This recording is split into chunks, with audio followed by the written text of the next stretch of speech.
Selamat sore Bapak, kami dari P7 di sini. Kami akan membahas konten telah kami buat untuk menyelesaikan T08 Indonesia. Sebelumnya saya dari Selamat Samusin dengan NIM 1204055 dan rekan saya. Perkenalkan Pak, nama saya Angela Ejila P10 dengan NIM 12S24056. Sini terlebih dahulu saya akan membacakan definisi yang telah diberikan. Tugas kali ini adalah di mana ini merupakan kelanjutan dari tugas terstruktur sebelumnya, yaitu T07 dengan penekanan pada aspek indirection. Lalu masuk ke dalam bagian akademik. Minggu lalu itu Butet dan Ucok telah mengembangkan sebuah simulator untuk mensimulasikan entitas-entitas pada lingkup dunia akademik. Simulator tersebut masih sederhana dan memiliki banyak ruang pengembangan. Butet dan Ucok mengidentifikasi setidaknya ada 4 fungsionalitas yang dapat dikembangkan. Fitur yang pertama adalah penyimpanan informasi GPA atau Grade Point Average, atau yang biasa disebut IPK atau Indeks Prestasi Kumulatif, atau IPS, Indeks Prestasi Semester, untuk konteks periode yang lebih pendek. Yang kedua, fitur untuk menampilkan sekumpulan enrollment yang dikemas dalam sebuah. Fitur ini bermanfaat untuk menghidupkan manajemen data. Yang ketiga, fitur kedua adalah pemberian nilai terhadap satu enrollment atau rencana studi. Yang keempat, fitur untuk menghitung GPA. GPA ini merupakan grade point average. Kemarin sore Butet untuk kurang kerjaan, jadi yang menemui dosen untuk dosen pemrograman yang minggu lalu menugaskan mereka mengembangkan simulator. Mereka menyampaikan ide mereka untuk melanjutkan pengembangan dengan menambahkan 4 fitur. Ide mereka diterima dan mereka diizinkan untuk merealisasikan ide tersebut. Dalam merealisasikan idenya, Butet dan Ucok lebih banyak berpikir dan berdiskusi daripada langsung menulis kode. Mereka merencanakan pendekatan yang akan digunakan. Butet ingin mempertahankan konsep dan desain yang telah ada pada simulator dan lebih memilih untuk bekerja dengan mengikuti pola yang sama. Dengan demikian tidak akan merusak apa yang sudah ada. Setelah beberapa saat melakukan brainstorming, Butet dan Ucok kemudian menyepakati yang pertama, untuk meletakkan GPA sebagai bagian dari entitas data student dengan tipe data float. Selain itu, GPA akan selalu dipresentasikan dalam 2 digit presisi. Oleh sebab itu, implementasi fungsi print perlu disesuaikan. Yang kedua, untuk memudahkan enrollment akan disimpan dalam array. Sebagai batasan, array akan di-set size 10 elemen. Di masa mendatang, ukuran ini dapat dibuat dinamis. Yang ketiga, untuk menampilkan enrollment yang tersimpan pada array, akan dikembangkan sebuah fungsi baru, print underscore assignment, yang perilakunya sangat mirip dengan print underscore assignment. Perbedaannya terletak pada tipe masukan. Yang keempat, untuk mengakses grade dari suatu enrollment akan dikembangkan sebuah fungsi baru, yaitu set enrollment grade. Nilai diberikan pada sebuah student yang relevan. Jika terdapat lebih dari satu enrollment yang relevan, maka grade akan diberikan pada enrollment yang paling akhir dimasukkan. Yang kelima, untuk menghitung GPA akan dikembangkan sebuah fungsi baru, yaitu calculate underscore GPA. Pada saat menghitung GPA hanya memperhitungkan enrollment yang relevan saja. Jadi di sini ada solution desainnya, yaitu semua entitas telah didefinisikan pada berkas academic.h. Entitas course, student, dan enrollment didefinisikan dalam bentuk struktur, sementara opsi nilai atau grade dan semester didefinisikan dalam bentuk enumeration. Pada academic.h juga telah dituliskan spesifikasi dari fungsi-fungsi yang harus dikembangkan untuk menyelesaikan tugas ini. Atribut baru GPA pada struktur student dan berbagai fungsi prototype yang diperlukan telah didefinisikan pada academic.h. Dengan mengikuti pendekatan pada pekerjaan sebelumnya, maka hanya diperbolehkan untuk mengubah berkas academic.c. Pada berkas tersebut berisi implementasi dari spesifikasi. Implementasi yang dikerjakan Butet harus merujuk pada spesifikasi. Jadi outputnya ini terjadi perubahan pada format keluaran untuk print student dengan tambahan nilai GPA pada segmen akhir. Untuk print enrollments pada dasarnya sama dengan print enrollment, dengan jumlah baris keluaran sesuai dengan banyak elemen pada array yang telah diberikan sebagai parameter.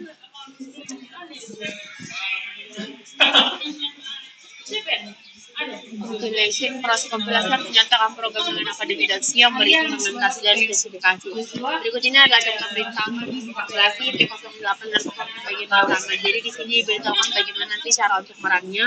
Terus nanti untuk mengisi fitnya itu digunakan bagian mana yang ini defisit. Karena kan ada 8 sampai 50. Nah, jadi nanti ada diberikan 5 case, diberikan 4 case. Berikut adalah case pertama, kedua, ketiga, dan keempat. Jadi di sini kami akan menjelaskan bagian yang sudah kami buat di akademik. Nah, itu seperti biasa kita harus membuat headernya dulu. Jadi kita include itu headernya, either academic.h, std.h, stdlib.h, dan juga string.h. Lalu kita membuat header include academic.h itu karena ini tuh berisi definisi struct dan enumeration yang digunakan untuk pemrograman ini. Jadi misalnya struct course underscore t, terus struct study underscore t, struct enrollment underscore t, dan juga enumgrade underscore t. Nah itu tuh ini tuh merupakan suatu fungsi yang didasari oleh header academic.h. Lalu menggunakan input std.h itu tuh untuk fungsi input atau output seperti printf. Lalu untuk stdlib.h dan juga string.h itu tuh merupakan library standar dari si bahasa C-nya yang digunakan untuk memory management dan juga manipulasi string. Nah, jadi kita akan masuk ke dalam ini fungsi char, di mana di sini kami masukkan char pointer grade underscore to underscore text. Jadi pointer grade to text dalam kurungnya itu di mana dimasukkan nilai si enum dikali grade underscore t dan enum grade underscore t underscore grade. Di mana tujuannya itu untuk mengubah nilai si enum grade underscore t menjadi representasi teks atau string. Nah, jadi penjelasannya itu enum grade underscore t itu mungkin isinya adalah konstanta seperti grade underscore noun, grade underscore t, grade underscore e, dan juga seterusnya nanti yang akan kita bahas selanjutnya. Tapi nilai itu berupa angka, misalnya kayak 0, 1, 2, 3, sampai seterusnya. Nah, jadi ini dia masuk ke dalam fungsi ini, di mana fungsinya ini tuh mengembalikan nilai si 0 itu adalah noun, 1 adalah t, 2 adalah e, 3d, 4c, 5b, c, 6b, 7ab, dan 8a. Nah, jadi jika nilai itu tidak invalid, jadi nilai itu akan dikembalikan ke 0. Makanya ini menggunakan else return none. Dan juga jika ini tadi return 0 jika di akhir ini tuh digunakan untuk mengeksekusi, karena sebuah jalur itu sudah mempunyai return sebelum return 0 ini dibuat. Yang ketiga, fungsi ini float calculate performance. Nah, ini tuh tujuannya untuk menghitung skor dari si performa berdasarkan nilainya si underscore grade dengan jumlah SKS atau underscore credit. Sampai yang fungsi unsigned sort underscore credit. Jadi misalnya grade T itu adalah 1 atau E itu atau 2. Jadi itu berarti tidak lulus, di mana skornya itu adalah 0,0. Nah, terus grade D dalam kurung 3, grade D itu kan ini bersumber dari ini juga, ini return D. Nah, ini dalam kurung 3, di mana ini tuh mengatakan jika skornya itu 1,0 maka dia dikali dengan jumlah SKS. Lalu grade C-nya adalah 4, di mana nanti nilai kreditnya itu dikalikan dengan jumlah SKS. Jadi 2,0 dikali jumlah SKS. Begitu juga sampai nanti nilai ke return A, grade CA, di mana nanti nilainya itu adalah 4,0 dikalikan dengan jumlah SKS. Jadi contohnya, jika misalnya ini teman saya mahasiswa si Angel, dia itu mendapat nilai B di mata kuliah yang 3 SKS, maka skornya itu 3,0 dikalikan dengan 3. Kalau misal jadi hasilnya itu 9,0. Terus kalau misalnya dia mendapatkan nilai 4,0 di mata kuliah yang 4 SKS, maka dia itu menjadi 16,0. Terus kita masuk ke dalam fungsi void. Fungsi void print course dalam kurung struct course underscore t underscore course. Tujuannya ini adalah untuk menampilkan data sebuah mata kuliah. Jadi karena formatnya itu merupakan print course, jadi nanti ada outputnya. Outputnya itu yaitu kode mata kuliah, pipeline nama mata kuliah, pipeline jumlah SKS, dan juga pipeline grade minimal lulus. Jadi contoh outputnya itu misalnya um, mata pelajarannya itu MADAS, misalnya MADAS 101, under pipeline introduction to linear, pipeline 5, pipeline D gitu. Jadi kodenya itu tadi yang MADA 10 sekian itu, terus nama introduction to linear itu merupakan judul dari mata kuliahnya, terus yang 4 itu adalah SKS-nya, terus nilai minimal lulusnya itu tadi kan B, berarti nilai minimal lulus dari MADAS itu adalah B. Terus kita masuk ke dalam fungsi void print student, di mana ini tuh bertujuan untuk menampilkan data seorang mahasiswa. Jadi format outputnya itu nanti ada ID, pipeline nama, pipeline angkatan, pipeline program studi, dan juga pipeline GPA.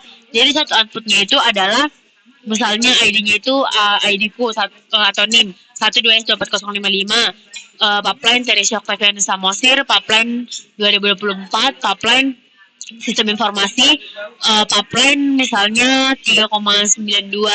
Nah, jadi GPA itu merupakan IPK-nya. Nah, lanjut ke dalam fungsi print enrollment yang ini.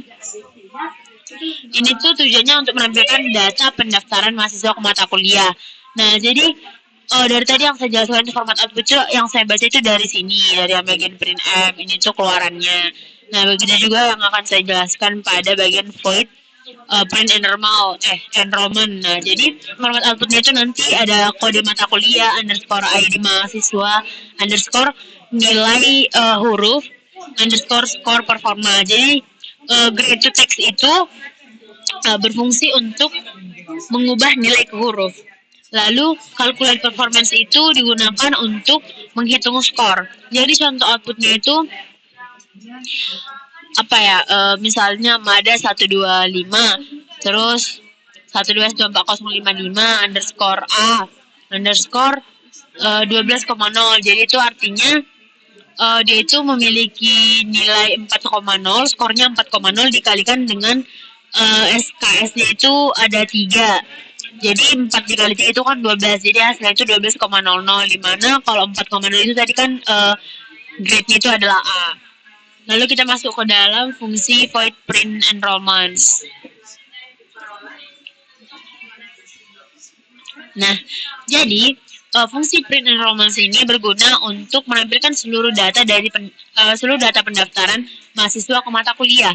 Jadi penjelasannya ini tuh melakukan loopingan dari I sama dengan 0 sampai underscore enrollment underscore size sama dengan 1.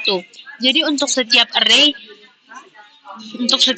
dalam underscore enrollment ini, dia itu akan memanggil si print enrollments itu. Nah, jadi contoh penggunaannya itu bisa kita lihat dalam jika ada 5 pendaftaran. Jadi fungsi ini akan mencetak semua 5 baris. Jika dia ada 10 pendaftaran, maka dia akan mencetak 10 baris. Nah, jadi itulah kesimpulannya, kode ini sampai dari awal ini, dari akhir ini, dari headernya tadi sampai ke bagian void ini, sampai fungsi void ini semua itu tuh berfungsi untuk membangun dasar, menampilkan dan menghitung performa akademik yang terdiri dari konversi nilai numerik menjadi huruf, menghitung GPA berdasarkan SKS dan nilai, dan juga menampilkan informasi kursus mahasiswa dan pendaftaran. Nah, jadi untuk bagian struct ini, fungsi struct akan dijelaskan oleh rekan saya, Angel. Jadi di sini saya akan menjelaskan code selanjutnya telah kami buat. Jadi pertama ada struct course di sini dapat kita lihat di line nomor 61. Jadi di sini dari line 61 sampai ke 68. Jadi yang pertama kita jelaskan dulu. Jadi di sini struct course underscore T di sini untuk membuat sebuah objek course. Jadi dibuat struct course underscore T, kemudian strcpy ini, strcpy yang pertama dan kedua ini digunakan untuk mengisi string code dari nama dan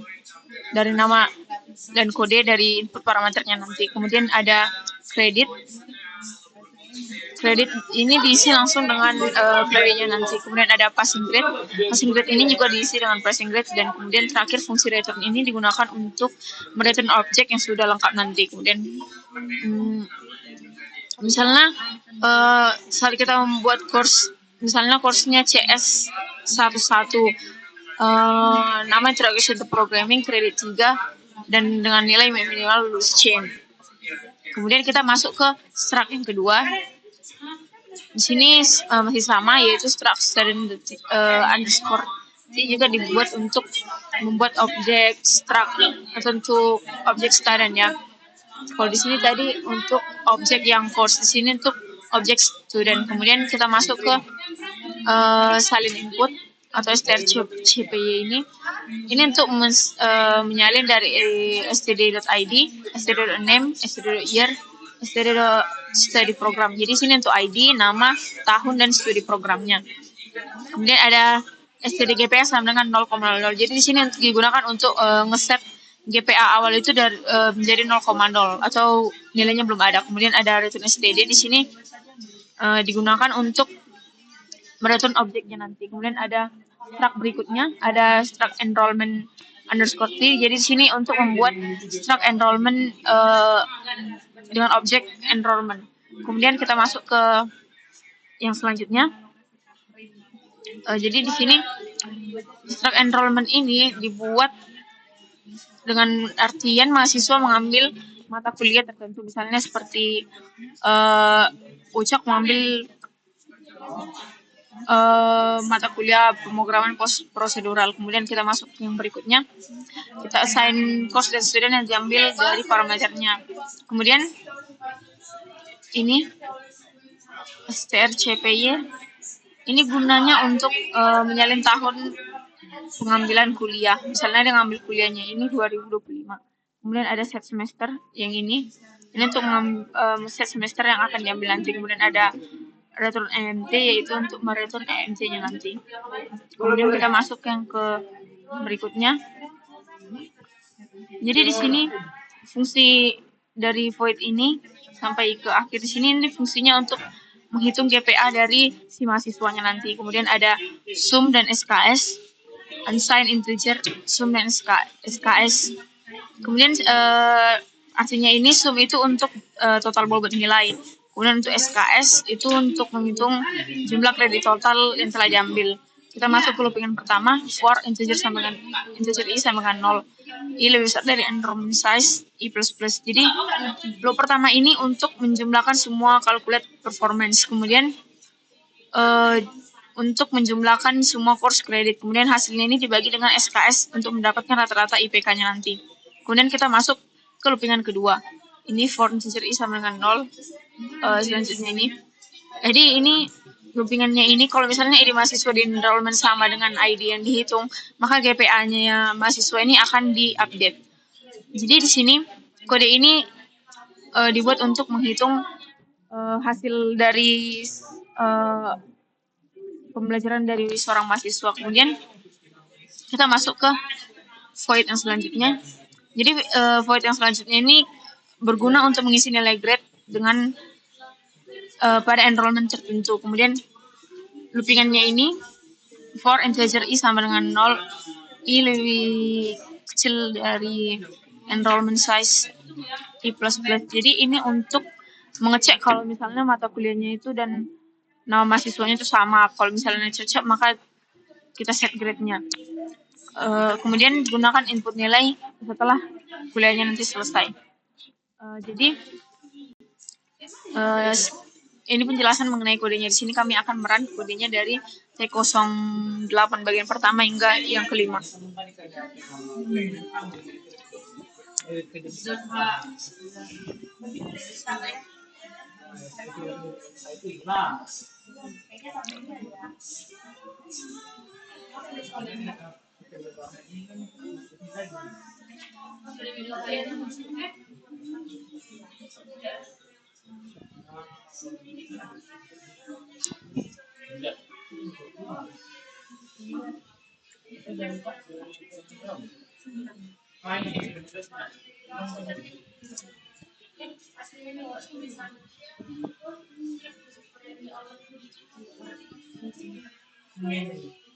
Menyambungnya di sini.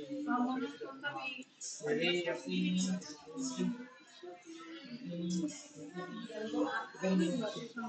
Apa yang 1, 2, 3?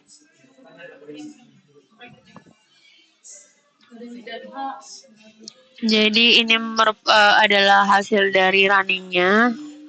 Sesuai dengan yang ada pada case pertama, dikeluarkanlah itu ID atau NIM, lalu mata kuliah, terus yang terakhir itu 2 itu merupakan apa sih tadi namanya itu skornya atau hasil akhirnya, D itu adalah grade-nya. Nah, jadi kita masuk ke bagian yang C042.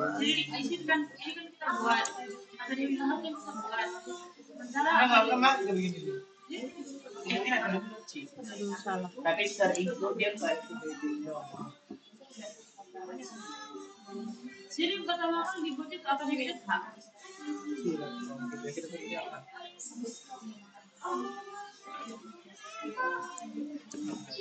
Yang pertama kali dibuat loh. Iya. Iya. Sementara di sini udah dipanggil akademi debat.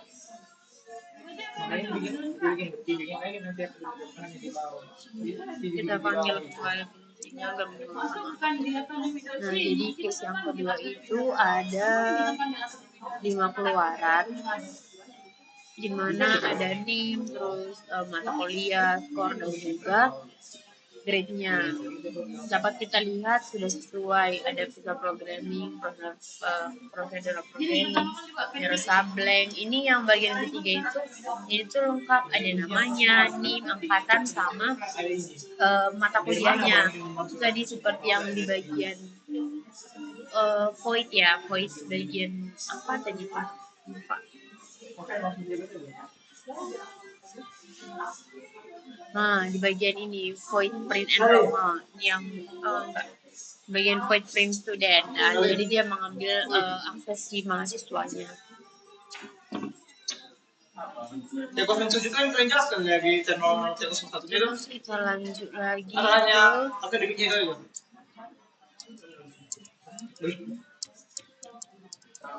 Apa? Sama aja, jadi mudah di sini mudah dibaca semuanya. Dia akademik Apa ya?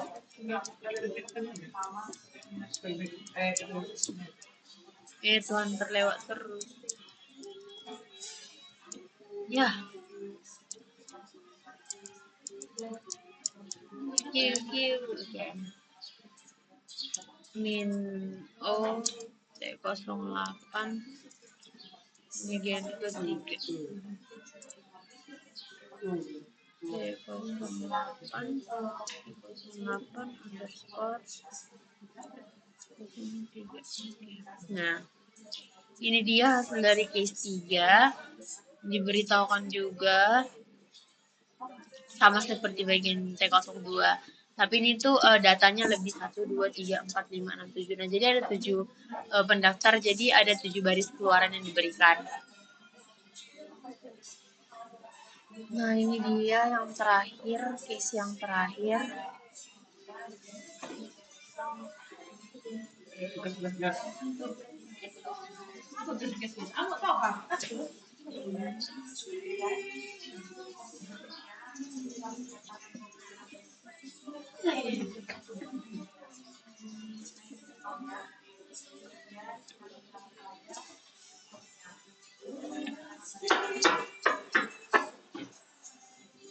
Ini dia keluaran yang akhir, terdapat 2, 4, 6, 8. Terdapat 8 baris keluaran yang diharapkan. Nah, jadi di sini juga sudah ada 8 keluaran yang sama persis, sesuai dengan apa yang diminta pada tugas ritmi kali ini. Jadi Pak, sekian hasil dari tugas pengerjaan indirection C08 kami. Jika ada tutur kata yang salah, mohon dimaafkan. Terima kasih.